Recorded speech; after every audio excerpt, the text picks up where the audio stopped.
What's going on, people? Myke C-Town here with another episode of Records and Ramblings. Before we get into the records, let's do a little bit of rambling. So as you may have guessed it, this video is being sponsored by The Coldest Water, a water bottle company that makes these awesome bottles that keep your water cold for up to 36 hours. They feature no sweat technology and they are odor proof. So if you'd like to enter a giveaway to win one of your own, there's a link down there in the description section. Or if you'd like to just buy one of your own straight out, you can use my promo code and get 10% off your entire order.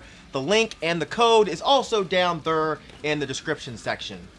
Yeah, that's it for rambling. Let's get into the records. First record I'm going to show you, this is Ceiling Demons with Nil. So this is a hip hop group from the UK. I think this came out in 2018. I think they actually sent this to me like 2 years ago, and I just kind of forgot about it. But yeah, this is a pretty cool album. It's not something I listen to all the time, but it's still pretty good. These guys have a great ear for beats. I'll say that starting off. It comes across as something that would have been on fire in the late 90s, and I mean that in a positive way because that was my era. Comes with this cool little insert here, as well as this cool insert here that's probably showing up as all white, whatever. And this cool picture there. The record's on this cool like cream with streaks here. Hopefully that's showing up in the camera. So yeah, so what I like about this album is it lacks in pretentiousness as far as, you know, rap albums go. It's about real life, the goods, the bads of it, which I can appreciate. The song, hold on, Chasing Dreams in Nightmares. That song is fucking great.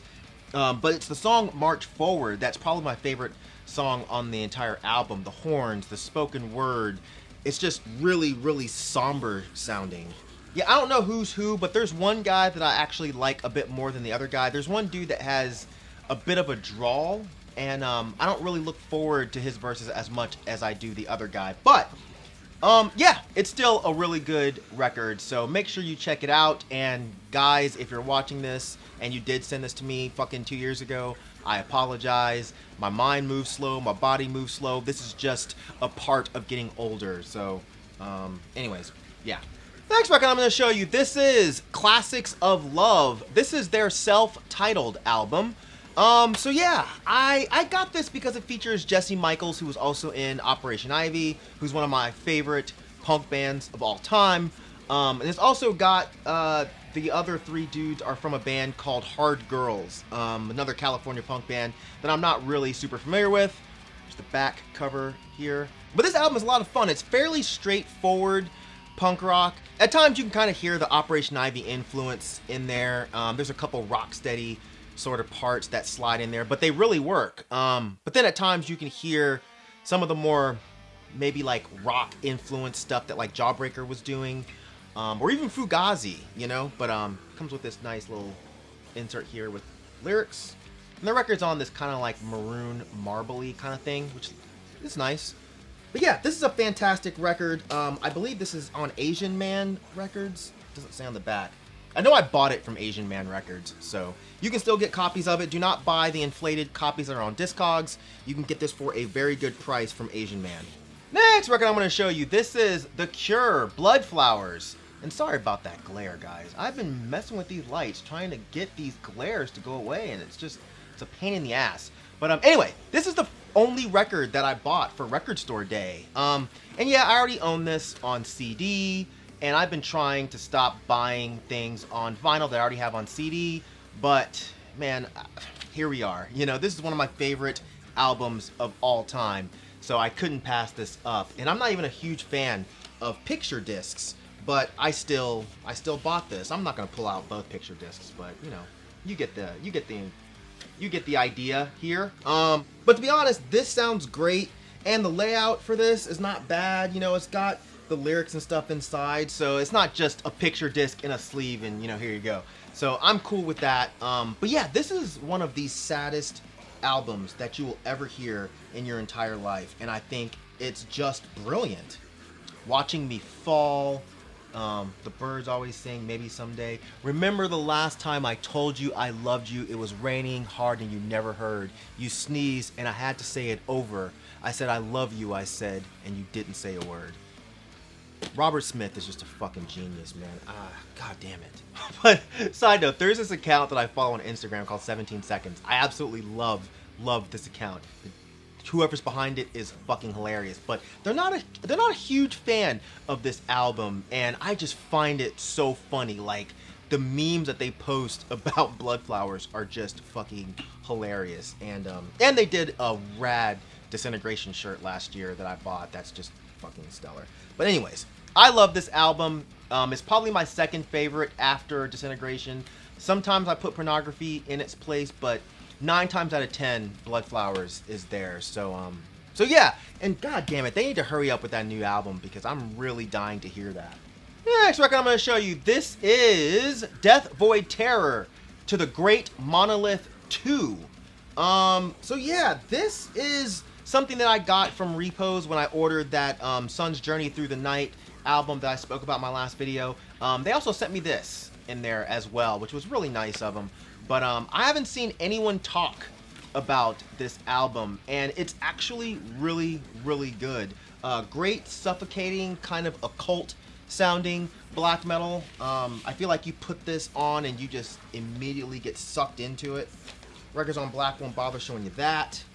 Comes with this nice poster here. And it comes with this really nice, thick booklet here. Lots of stuff inside that goes along with the record. Very, very nice. And also comes with this nice little patch here. I feel like at times this kind of reminds me of Miss Therming or Scaff a little bit. But yeah, it's really good, man. It's really, really good. And I'm actually legit surprised that there's not more people talking about it. Or maybe there are and I'm just not seeing it. I don't know. But either way, you should definitely check this out. Limited to 200 copies, as it says on the sticker there, so I am very happy to own this. Next record, this is Ebony Pendant with Incantation of Eschatological Mysticism. Yeah, so this album is getting some talks around it, but I definitely think it deserves even more. This is a fantastic, well-written black metal album. It's one of those albums that I'm amazed is a one-man project. There's a lot of depth to the songwriting, you know, it's not particularly lo-fi or raw or anything like that, but the production level is just great. Great riffs, great song structures, really nasty vocals. Records on Black won't bother showing you that. The song Where Loathing Manifests, there's a part on there that just gets stuck in your head so easily. But yeah, there's a lot of melody on this album without it necessarily being melodic black metal. But yeah, if that makes any kind of sense, which it probably doesn't. But it does to me, and that's all that matters. But yeah, if you've not heard this album, I highly suggest you give it a listen. It's fucking fantastic. Next record I'm going to show you, this is the Revenant Marquee Lamp of Murmuur Split. Yeah, this came out earlier in the year on Death Cult Productions, limited to 200 copies. Yeah, I kind of forgot about this as far as when I was doing my best releases of the year list, and this should definitely be on there because it's some of the best material. Actually, it's the best material in my opinion to drop from either one of the bands. The Revenant Marquee side is amazing, really cool, tweaked out, twisted riffs, echoed out drums, haunted vocals. The shit just sounds absolutely hellish. And the Lamp of Murmuur side is also amazing. I've talked about them plenty of times on my channel at this point, but they're easily one of my favorite black metal bands that's working today. And the song Intercourse Under the Ninth Spell is my favorite song by them so far. The riffs are just sick. And there's a breakdown that seriously gets me hype every time I hear it. Dun, dun, dun, dun, dun, dun, dun, dun, dun, dun, dun. If you've heard this album, you'll know what I'm talking about. But yeah, this is just great stuff. I don't know if you can still get it. It was limited to 200 copies. Odds are it's sold out, well sold out by now. But yeah, you can at least still go listen to it, and you should if you have not. Oh, and yeah, I cannot wait for the new Lamp of Murmuur album to drop. I'm super stoked on that. Next record I'm going to show you, this is Revenant Marquee with Youth in Ribbons. Is it Revenant Marquee or Revenant Marquis? I'm gonna say Marquee because it makes me sound like I'm all like sedity and hoity-toity and shit. But yeah, this is their newest album, one of my favorites to come out this year. It's like they got more and more twisted with their sound, and this one is just perfect. The way this dude composes his riffs just blows my mind every time. They're just so weird and tweaked out. Like I don't know, man, I can't describe them, but this shit is like the essence of black metal to me. It's just so disgusting and creepy and all that good shit. Cool poster there. It's on this nice kind of lime green-ish color here. But yeah, listen to the song Gravelit Transmogrification. Like, that song is what I imagine being in hell feels like, you know? There's a lot of, you know, hyped up black metal bands these days, and a lot of times I just don't understand the hype. But this one is definitely deserved. Like, this project it's fucking amazing. So, yeah. I'm pretty sure you can't get this at this point. It's long sold out, but again, you should at least just go listen to it because it fucking rules. And speaking of the devil, the last record I'm going to show in this edition of Records and Ramblings, this is Robert Johnson, The Complete Collection. I'd imagine that most people watching my channel know who Robert Johnson is. He's an extremely influential person in the Delta Blues department. And outside of it, you know, he's influenced a lot of musicians across the board. But we've all heard the story about the man who sold his soul to the devil at the crossroads in order to play guitar better. That is this man. And I can't talk too much about the technical aspects of the playing here, but there's just so much soul and passion in his music, you know. I think this is 41 songs, if my math is correct. But yeah, this was recorded between 1936 and 1937.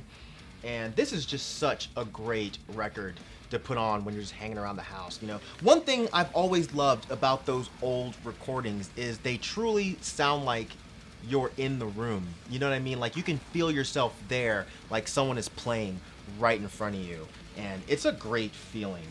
But yeah, it could just be because I've been missing going to live shows so much. Maybe that's why I've been listening to this album so much. I don't know. But either way, I fucking love Robert Johnson's music. So if you've not heard him and you're into like weird kind of soul or weird blues, or even if you're into like weird dark folk music and you've never explored Robert Johnson, I feel like you should. But yeah, there's just so much soul and essence in this that it blows me away every time I put it on. So yeah. Alright, so that's going to do it for this edition of Records and Ramblings. Hopefully you guys enjoyed it. I apologize for the glare. I think I know what I did wrong with the lights. I'm going to try to fuck with those some more to get it as good as possible. But yeah, as usual, thank you for living, thank you for loving, thank you for being you, and I'll see you guys next time. Alright? Peace out.